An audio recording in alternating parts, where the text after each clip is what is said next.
For years, critics of former President Barack Obama framed him as uniquely egotistical and unpresidential for things as small as saying "I" too often in speeches, and ordering Dijon mustard and wearing a tan suit. But in a single late-night posting spree to Truth Social last night, current President Donald Trump reportedly posted more than 55 posts in about 3 hours, accusing Obama of treason, demanding arrests, reigniting 2020 election conspiracies, reposting made-up claims, and even this.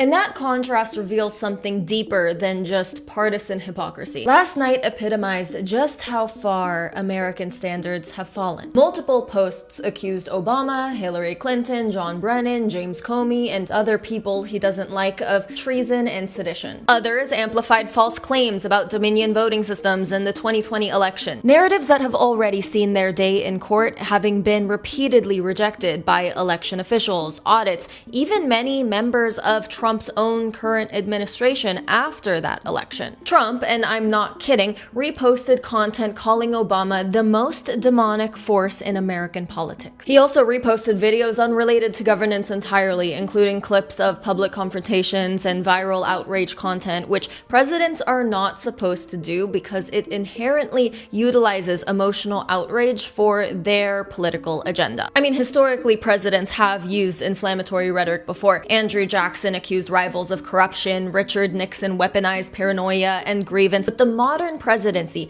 has generally operated under at least some expectation that presidents distinguish personal obsession from official communication to the entire nation, especially at obscene hours of the night. And that's what makes this era particularly unusual. Presidential communication is no longer limited to policy announcements or national crises. The office itself has become fused with the emotional rhythms of social media tirades. Like, it's a big deal for the President of the United States to personally accuse a former President of the United States of treason and sedition, but this is something that Americans just wake up to and dismiss before moving about their day because Trump communicates this way so frequently. Behavior that would have once dominated national conversation for weeks now becomes just another night online, and because it is so indefensible, his own cabinet, when inevitably asked what they think of these posts, say nothing besides that they haven't seen them or dismisses them as simple social media jokes or memes online. But we're talking about words and images and statements directly shared from the President of the United States on the very same platform that he engages directly with